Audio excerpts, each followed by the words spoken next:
लेकिन उदयपुर राज परिवार में राज तिलक के बाद जो विवाद हुआ वो तो थम गया, लेकिन आखिर विवाद हुआ क्यों, उसके पीछे की वजह क्या थी, धुड़ी को लेकर विवाद क्या है, महल में प्राइवेट सेना है कि नहीं, ऐसे सभी सवाल के जवाब आज आपको लक्ष्य राज सिंह खुद देंगे। हमारे संवाददाता मनीष भट्टाचार्य की एक्सक्लूसिव रिपोर्ट आप देखिए। इस वक्त मैं राजमहल में मौजूद और हमारे साथ उदयपुर में मेवाड़ राजघराने के वंशज लक्ष्य राज सिंह जी मौजूद हैं। सर, इंडिया टीवी में बातचीत करने के लिए बहुत स्वागत है आपका। बहुत बहुत आभार। सर, मैं जिस दरवाजे पे मौजूद हूँ, इसके कुछ दूरी पर जो दरवाजा मौजूद है, 2 से 3 दिन पहले यहाँ पे नज़ारा कुछ और था।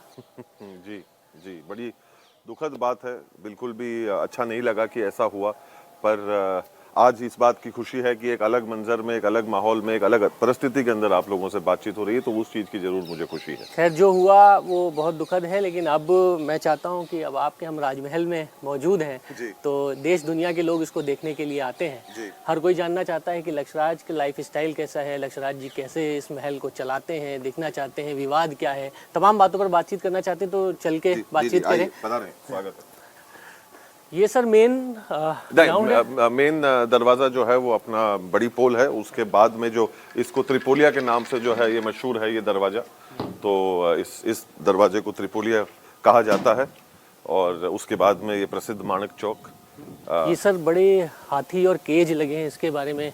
ये देखिए, ये सारे वो जगहें हैं जहाँ पर इन जगहों को जीवंत करने का पुनः जो है वो प्रयास किया गया है। जब एक युद्ध का दौर हुआ करता था, ये सारे किले जो बने हैं ये युद्ध के हिसाब से बने हैं कि इनको कभी कोई जंग छिड़ जाए, दुश्मन जो है वो अंदर आने का प्रयास करे, तो उनको किस प्रकार से जो है वो हम लोग अपने आप को बचाएंगे। और उस जमाने में जो है आज 21वीं सदी की तकनीक के अंदर गाड़ियाँ, अलग अन्य चीज़ें होती थी। उस ज़माने में केवल हाथी, घोड़े, ये चीज़ें हुआ करती थी जो मदद करते थे एक जंग को लड़ने के लिए। तो 100 हाथियों की तकरीबन व्यवस्था इस राजमहल के अंदर रहती थी कि एक समय के ऊपर 100 हाथी इस जगह के अंदर मौजूद रहते थे। अब आप ये अंदाज़ा लगाइए कि इतना बड़ा जानवर जिसमें इतनी ज़्यादा ताकत होती है, उससे आप सुबह से लेकर शाम तक कुछ नहीं करवाएंगे तो क्या होगा। आप ही अगर एक कमरे में अगर सुबह से लेकर शाम तक रहेंगे, सिर्फ खाएंगे पिएंगे और कुछ भी करेंगे, ना कोई वर्जिश करेंगे, ना काम पे जाएंगे, सिर्फ कमरे में बिठा देंगे, तो आपका क्या हश्र होगा। तो उसी प्रकार से इन हाथियों का, जैसे आज हम वर्जिश करते हैं, योग करते हैं, खेल कूद करते हैं, अन्य कोई दूसरे चीज अपने आप को तंदुरुस्त रखने के लिए दूसरे कार्य करते हैं, तो उसी प्रकार से हाथियों को भी जो है उनकी वर्जिश कराने के लिए, उनकी ताकत का सदुपयोग कराने के लिए जो है इस आयोजन को किया जाता था, जो बड़े मजे से देखा जाता था। आज अपन कुश्ती करते हैं, बॉक्सिंग करते हैं, तो वो क्या है, क्योंकि 2 इंसान कुश्ती लड़ रहे हैं, 2 इंसान बॉक्सिंग कर रहे हैं, तो वो जायज है। जैसे ही वही एक चीज जानवर के ऊपर आ जाती है तो नाजायज है। तो क्या एक जानवर को वर्जिश करने की आवश्यकता नहीं है? क्या उसे चुस्त अलग भ्रांतियां जो है वो बिल्कुल बना दी गई। जो है वो जगह है, ये सेंटर पॉइंट, ये कौन सी जगह है? ये इस जगह का नाम माणक चौक है, ये वो जगह कहलाती है। सिटी पैलेस में अमूमन हम लोगों ने जो देखा है वो इसी का ही ये फ्रंट का पोर्शन और ये पोर्शन अधिकांश है। जब गणगौर का जब वो पोजीशन निकलता है जी वो हाँ, सारे जो रस्म रिवाज और जो गतिविधियां जो हैं वो अक्सर इस चौक के ऊपर जो है वो की जाती हैं। तो सर, इंडिया का सबसे बड़ा महल है, मैसूर के बाद मुझे लगता है कि यही महल सबसे बड़ा है। कितने एकड़ में है? अब एकड़ और बीघाओं में तो हमको इस मामले में नाप तोल करने में थोड़ी दिक्कत ही रहती है। किलोमीटर में जो है वो तकरीबन लगभग 2.5 से 3 किलोमीटर के आसपास जो है उसके अंदर हम रखरखाव भी बड़ा मतलब चैलेंजिंग होता होगा इसका रखरखाव। हम अक्सर जब रखरखाव की बात होती है तो हम ये कहना चालू करते हैं कि जब दिवाली होती है तभी हम लोगों को इस चीज़ का एहसास होता है। तो हम लोग साल भर पहले जो है एक जगह से रंग करना चालू करते हैं और एक अंत तक आते हैं। तो जब तक हम अंत करते हैं तब तक वापस जो है वो शुरू से उसका रखरखाव करने का वक्त जो है वो वापस आ जाता है। लगभग कितने लोगों की यहाँ पर टीम होगी आपके पास? यहाँ पर कितने लोग यहाँ पर काम करने के हिसाब से कुछ हजारों लोग यहाँ पर जो है वो रोज के दिनचर्या में अलग अलग हिस्सों के अंदर जो है काम करते हैं। यहाँ पे स्कूल्स भी, विद्यालय भी चलते हैं, यहाँ पर पुस्तकालय भी हैं, यहाँ पर संग्रहालय भी हैं, यहाँ पर व्यावसायिक तौर के ऊपर होटल्स भी हैं।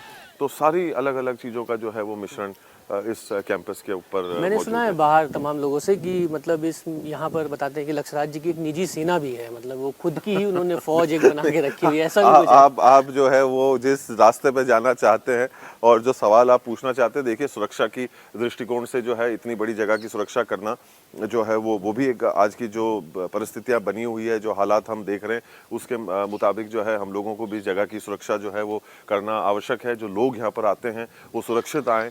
बतौर राजा के तौर पर क्या लगता है, लोग तो सोचते हैं राजा की लाइफ स्टाइल एक अलग ही होती है कि एक वो राजशाही एक परंपरा, वो अभी भी वो वैसे ही चला आ रहा है आप? जी देखिए, एक हम लोग भी, आइए ना बिराजें, ये जो है हम लोग एक जिंदगी जीते हैं। आप भी सुबह उठते हैं काम पे जाते हैं, हम भी सुबह उठते हैं काम पे जाते हैं।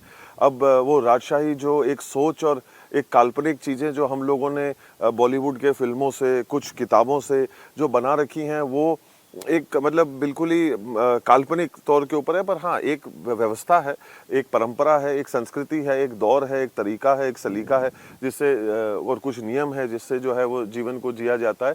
और सबसे पहली बात तो ये कि अपनी संस्कृति को जीवंत रखने का, तो चाहे वो वेशभूषा के माध्यम से हो, खाने के माध्यम से हो, कि परंपराओं को जीवंत रखने के माध्यम से हो, उनको आज हम लोग विधिवत उसी प्रकार से करते हुए आ रहे हैं जैसे हजारों वर्षों से की जाती है। थोड़ा सा अगर मुझे बैकग्राउंड आप बताएं, इतना जायदाद का विवाद शुरू क्यों हुआ है, किस बात के लिए, ये कहाँ से ये विवाद शुरू हुआ है, थोड़ा सा अगर आप बताना चाहें। ये पूरा जो विवाद है ये मेरे बड़े पिता, ये सबसे पहले तो लोग ये समझते हैं कि ये कोई दो भाइयों का झगड़ा है। ऐसा नहीं है, ये पिता पुत्र का झगड़ा है। जो मेरे बड़े पिताश्री थे, उन्होंने अपने पिता पर जो है वो दावा किया था। तो ये पूरा सिलसिला 1983 से जो है वो वहाँ से जो है वो शुरू हुआ।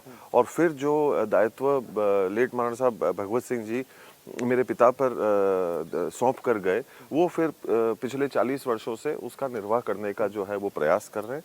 और वो संपत्ति का अगर कोई विवाद है तो वो अदालत में है, उसकी लड़ाई अदालत में जो है वो लड़ी जाएगी।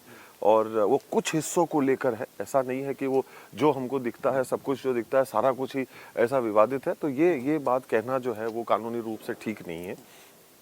कुछ हिस्सों के अंदर विवाद जरूर है और उसको अदालत में जो है वो लड़ा जा रहा है। आप बार बार 1984 की बात कर रहे थे, मैं सुन रहा था कि 1984 में भी इस तरीके के हालात बने थे, क्या उस वक्त क्या हुआ था? देखिए साहब, बड़ा अच्छा सवाल पूछा। मैं इस बात के ऊपर ये कहना चाहता हूँ कि जो लोग उस दौर को जाने नहीं, पहचाने नहीं, उन लोगों ने मजाक समझी कि देखो ये क्या बकवास कर रहे हैं, क्या बात कर रहे हैं, क्यों ऐसी बात को कर रहे हैं, क्यों माहौल बना रहे हैं। ऐसा तो कुछ है नहीं, क्योंकि लोगों को इतिहास के बारे में जानकारी नहीं है। 1984 के अंदर जो हमला जिस हिसाब से करा गया था यहाँ पर, और लोगों को काटने और मारने का काम किया था, जिसके अंदर और कोई नहीं, मेरे पिताश्री और मेरी दोनों बहनें शामिल थी जिनकी मौत हो जाती उस रात। तो ये दौर हम लोगों ने देखा हुआ है, मेरे पिताश्री ने जिया हुआ है, मेरे दोनों बहनों ने जिया हुआ है। जब मेरी छोटी बहन से लगातार पिछले 3-4 दिनों से जो फोन पे वार्ता जो चल रही थी, उसके दिल दिमाग में, आत्मा में, मन में, आंखों के सामने केवल वही दृश्य आ रहे थे जहाँ लोग तलवारें लेकर दौड़ रहे थे, जहाँ लोग बंदूक लेकर चलाने की तैयारी में बैठे हुए थे, और ये लोग बाल बाल बचे। और आज फिर उसी चीज को दोहराने का जो है वो प्रयास किया गया, जो कितनी निंदनीय मतलब हरकत है। पीछे कौन है? ये तो आपने खुद ने नारे सुने, ऐसा तो है नहीं। जो नारे भी हम लोगों ने भी सुने वो आप ही के माध्यम से हम लोगों के सामने आए। कोई हमारे को तो उसकी अलग से तो कोई जानकारी मिली नहीं, कोई बंद कमरों में जो जानकारी मिली वो आप ही लोगों के माध्यम से जानकारी मिली। तो आप एक तरफ पे तो कहना चाहते हो कि हम दर्शन कर रहे हैं, और दूसरी तरफ जो है आप 38 साल तक एकलिंगनाथ के मंदिर के अंदर दर्शन करने नहीं जाते हो। तो जब आप 38 साल से आपको परमेश्वर जी महाराज जो इस मेवाड़ के सर्वोच्च राजा, जिसको हम लोग हमारे सब कुछ मानते हैं, वहाँ आप 38 साल तक नहीं गए, और अचानक आप ये सारी भावनाओं का खेल हम करने का प्रयास करते हैं, तो कुछ बात जमती हुई या बैठती हुई या नहीं, समझ में नहीं आती। ये सवाल मैंने पूछा था विश्वराज जी से, मैंने आखिरी बार आप कब गए थे? मैंने 1984 में तो क्या हुआ? उसके बाद में भगवान एकलिंगनाथ की याद अब आई हमारे को।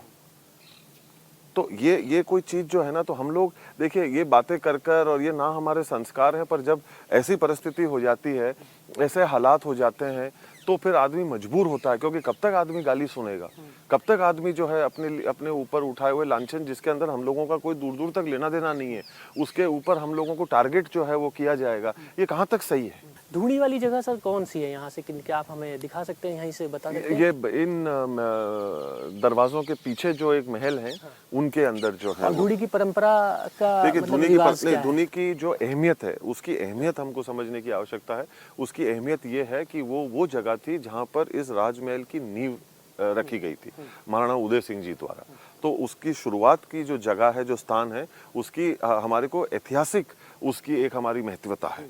तमाम सवाल लोगों ने ये भी पूछा कि गुरु घमंड की बातें भी हो रही हैं। लक्ष्यराज जी अच्छा होता कि उनके जिनका निधन हुआ महेंद्र सिंह जी का वहाँ पर पहुँचते तो बहुत अच्छा जाता। इसमें आप क्यों नहीं गए? देखिए, अब शायद इस परिप्रेक्ष्य में आप इस सोच को थोड़ा सा बेहतर समझ पाएंगे। और मैं 15-18 दिन से इस बात को लेकर चुप रहा और नहीं कहा, और मेरे को भी दुख था, पर मैं अब शायद वो वक्त है जहाँ इस बात को कहनी चाहिए या नहीं कहनी चाहिए, मुझे नहीं मालूम। पर मुझे भी दुख है कि मैं नहीं वहाँ पर मौजूद था और लोगों ने एक पक्ष की बात सुनी और एक बात देखी या जो उनको लगा कि जो सत्य है, और मेरे को गालियाँ देना शुरू कर दिया, आलोचनाएं करना शुरू कर दिया। वो ठीक है, उनकी जगह के ऊपर हैं वो, पर इसके पीछे का कारण कभी किसी ने ना जाने। और मैंने भी सोचा कि इस कारण को मैं अपने साथ ही दफन कर दूंगा और रहने दूंगा। पर अब जिस हिसाब से माहौल बना है, शायद इस परिप्रेक्ष्य में लोग इस बात को बेहतर समझेंगे। मेरे पास में इत्तला ये आती, सबसे पहली बात तो ये कि जो लोगों ने गलत भ्रांतियां फैलाई कि हम कोई न्योते का इंतजार कर रहे थे, तो ये ऐसा कोई वक्त नहीं होता है जहाँ पर कोई व्यक्ति जो है वो न्योते का इंतजार करे कि हमारे को जो है वो इत्तला मिले। हमको सबको पता था, पर जो इत्तला हम लोगों को मिली वो ये मिली कि मुझे वहाँ पर जाने की आवश्यकता नहीं है, और अगर मैं वहाँ पर आता हूँ तो मुझे अपनी स्वयं की सुरक्षा से वहाँ पर आना चाहिए, और मैं जो है इस बात के ऊपर निर्णय ले लूँ। तो जब ये मेरे सबसे करीबी विश्वसनीय व्यक्तियों को ये जानकारी उधर से जब मिलती है, तो फिर आप स्वयं मुझे बताइए कि मुझे क्या करना चाहिए। यानी लाइफ थ्रेट था आपको? बिल्कुल। और अब आपने खुद ने देख लिया कि उस 25 तारीख की रात को और 26 तारीख की सुबह को क्या घटनाएं जो हैं वो घटी हैं। तो अगर मैं उस दिन वहाँ पर मौजूद होता तो मेरे साथ क्या बीतती, मेरे साथ क्या होता, और अगर कोई अनहोनी घटना होती तो उसका कौन जिम्मेदार होता। ये कहना बहुत आसान है कि मैं वहाँ पहुँचा नहीं, पर किसी को ये पता है कि मेरे पास क्या इत्तला पहुँचाई गई थी, और कितना दुख रहा हमारे को कि हम स्वयं वहाँ पर जो है वो इस वजह से पहुँच नहीं पाए। इस घटनाक्रम का और जो उनका देहावसान हुआ, जो फिनरल हुआ, कितने दिन का फासला था?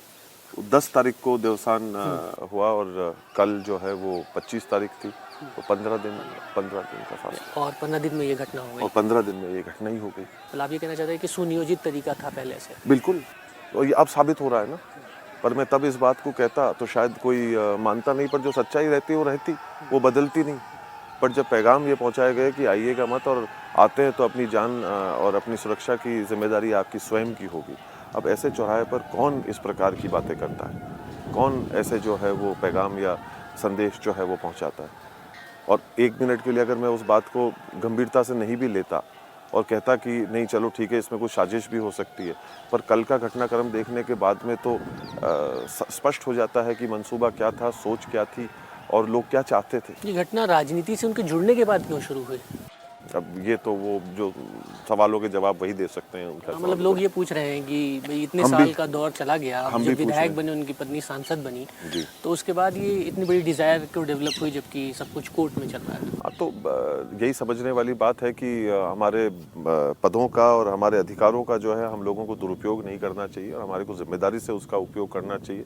और आज हम एक चुने हुए प्रतिनिधि हैं, तो हम लोगों को उस चीज़ की गरिमा रखते हुए जन सेवा करनी है, ना कि स्वयं सेवा।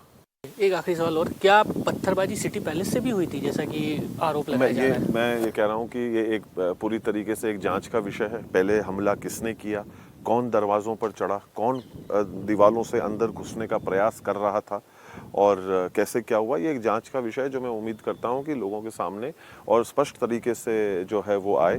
और जैसे मैंने आपको पहले कहा, मैंने कहा हम भी हिंसा नहीं चाहते, पर अगर कल को कोई मेरे अगर ऊपर चढ़ेगा तो मैं क्या करूँगा।